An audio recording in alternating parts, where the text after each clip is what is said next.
let's make that next jump. Now with Carson, it's a little different now because this is the first time he's ever been in this type of room, in this type of situation. So when you're learning something for the first time, it can be a little different, but I think he's done a great job handling the moment, handling the situation. There's some throws he made this camp, like, wow, that's really, really impressive. And he's just learning, so I'm excited to see where it's going to take him and where he's going to go. Art, sorry if I missed this, but year 3 for Luke as a starter. Where have you seen him take? Like we've seen, he's kind of bouncing around out there, kind of has this to him. Where have you seen him take those steps? Well, I think going from year 1 where he is to where he is now, his confidence, his maturity, I think his charisma around the guys is awesome, right? Luke was kind of that guy where he's a very relational guy. He's more of a one-on-one guy, and it's been awesome to see him come out of his shell and tap guys on the rear. Get guys going. Being more vocal because you just see his voice just raise everybody up, right? And I just think his personality, his persona, his charisma, and he's throwing the ball with tremendous authority right now, which is really, really exciting. And I think people don't realize how hard this guy prepares. I mean, just yesterday, we're sitting in my office and he wants to know how to make cut-ups on PFF. Some guys are talking about TikTok and Instagram video game, which he does those things, right? But he's asking, hey, how can I make cut-ups on PFF so I can put us in a better situation and have success on Saturdays, which I think is the coolest thing in the world because that guy just loves ball. He loves ball. Like, it's awesome.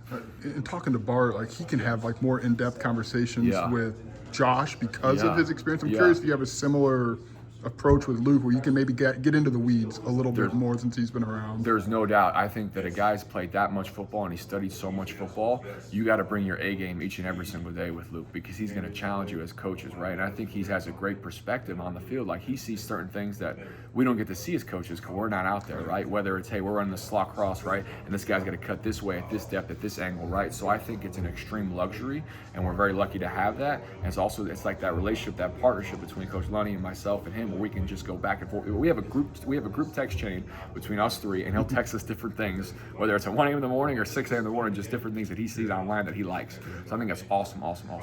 How's the spring been for Ethan? Yeah, it's been great. I was just telling him that Ethan is really the definition of consistent, right? He is the same person each and every single day, whether it's Indy, whether it's meetings, whether it's Skelly, whether it's team, whether it's pre-practice. And that's the Coach B always says, the number one thing you can bring to an organization is consistency. And he is the definition of consistency, right? And I'm just so happy the way he's coming to our culture and adapt and being the way he is. I was just telling somebody else that, hey, listen, like it's hardest thing as a quarterback because only one guy plays.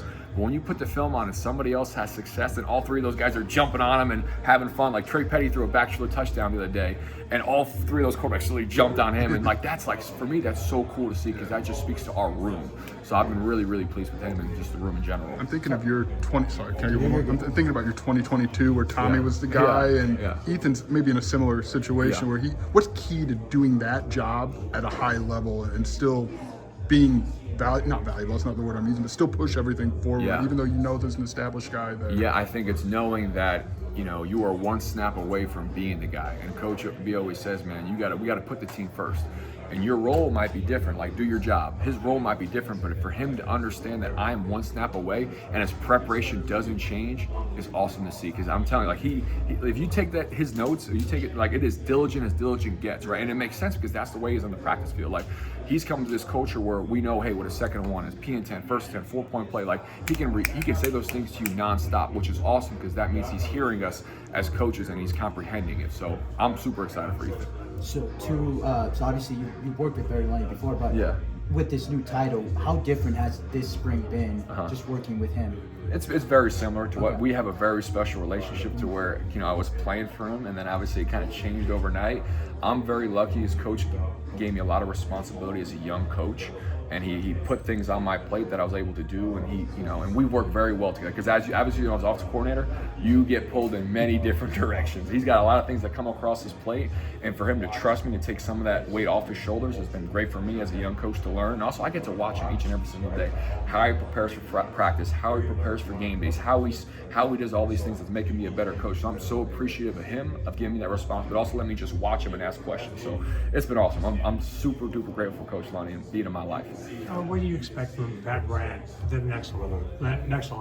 Pat Bryant, what do you expect from him? Pat Bryant, I'm really excited for Pat. I'm really to see his growth from when he first got here to where he is now. I mean, there's a I'll give you an example. This just shows our culture about tradition, right? Tradition never dies.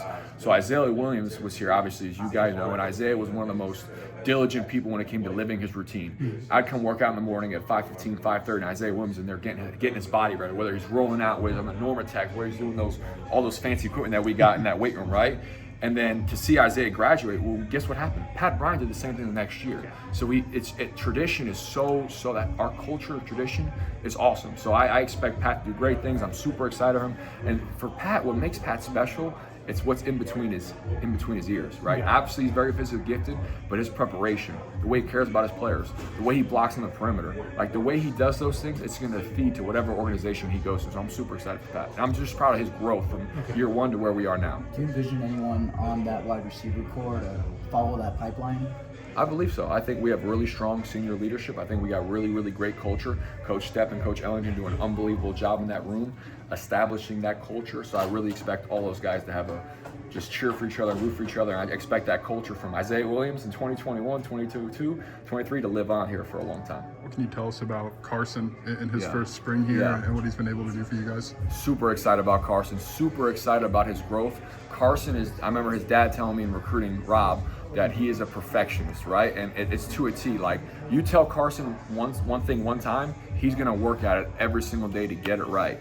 And you also see his maturity and growth within our system, situationally. And some of the throws he's made this spring is like, okay, this is really exciting. And just, again, he's even keel. But he's got that little kick to him now where when stuff starts getting competitive now, he's gonna turn a level. So super excited for Carson, his growth, and where it's gonna take him. What's year two Trey?